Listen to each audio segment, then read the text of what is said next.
Hindi, kaya ko kayo tinatanong kung kayo kamusta.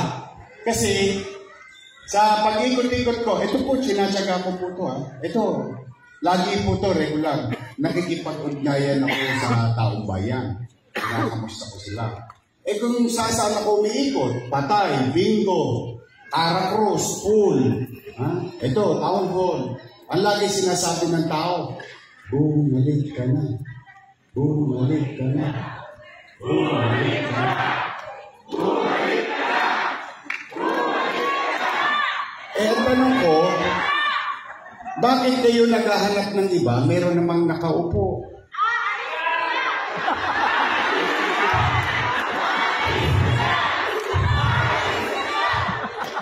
Hindi kasi, alam niyo, nung isang araw, may nagsisigaw na tao doon sa City Hall. Wala na tatali!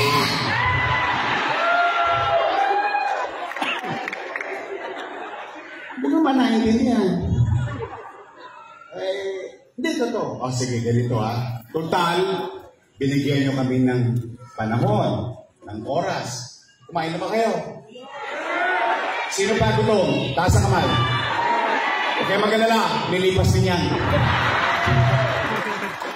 Hindi, nagtataka kasi ako, mga kababayan, mga bata sa palo, nagtataka ako, bakit ang tao naghahanap ng iba, meron namang nakaupo. Ngayon naman, yung tao naman na nagsasabi, bumalik ka na. Hindi naman ako eh. Nasa pahingahan nga ako eh. O, kasi, ang paniwala ko, binigyan natin sila ng pagkakataon, itutuloy na lang nila yung mga bagay na ginawa natin. Tama po ba?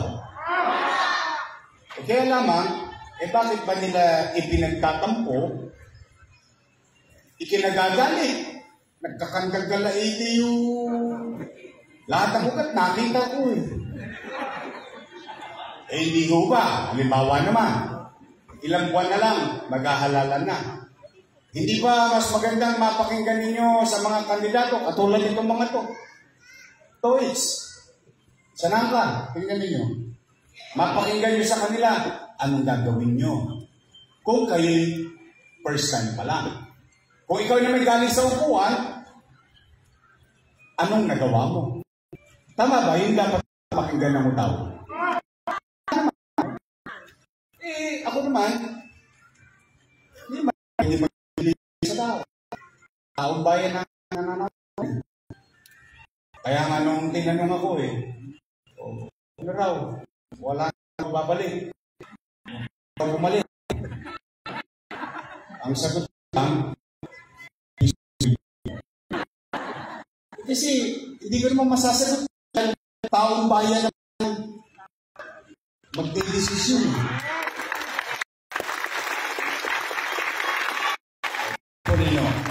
Sige, basta pumanatag kayo.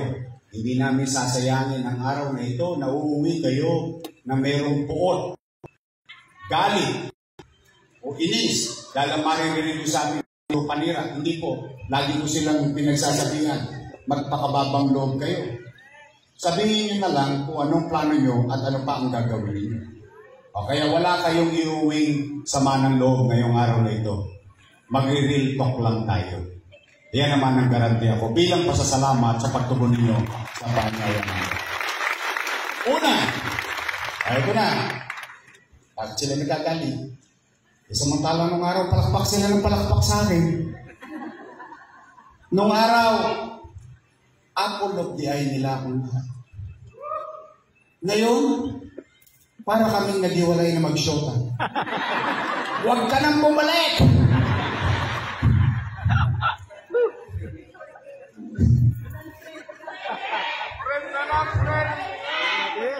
Mga kababayan, alam nyo, kaya wala kayong maririnig sa akin sa kanila. Mahal na mahal ko yung mga yun. Totoo naman po. Tingnan ninyo ha. Dahil ni minsan, hindi ko ipinagkaila sa inyo na malaki ang utang na loob ko kay Danny Laguna. Hindi yan ikinubli. Hindi yan itinago. Hindi ko yan itinanggi. Ang katunayan, tayo mga Pilipino, hindi lang Manileño, tayo mga Pilipino, nakaugalian na natin na tayo mahilig magbayad ng utang na loob. At ang pagbabayad ng utang na loob ay walang katapusan. Tama mali? At bilang pagtanaw ng utang na loob, inaruga ko naman yung mga anak ni Boss Danny. Ang totoo po niyan mahigit 5 na sila doon Real talk. Una, Dennis Lacuna. Nakaupo. Department ko Inappoint ko. Philip Lacuna. Nakaupo. Lane Lacuna. Nakaupo. Asawa. Si online. Dr. Fox Pangan. Mahilig sa online. Nakaupo. Si ate. Nakaupo. Asawa ni Philip. Nakaupo. Kapatid pa nilang isang babae. Nakaupo. Ilan sila? Happy. Bilang pagtanaw ng utang na loob. Ngayon, real talk.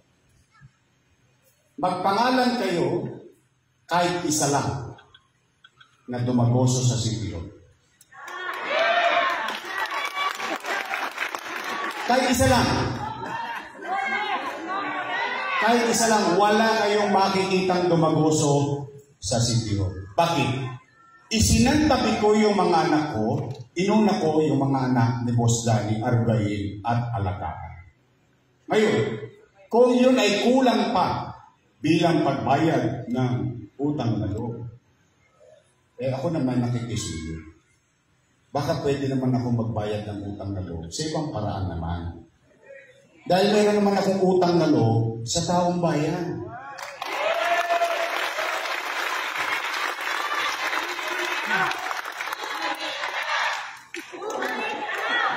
Hindi dahil sa Diyos at sa inyo, wala ako sa kinalalagyan ko. Masama ba namang lumingon ako sa taong bayan ngayon?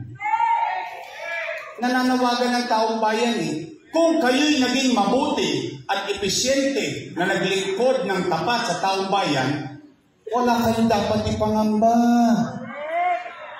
Taong bayan ang magdidesisyon nun.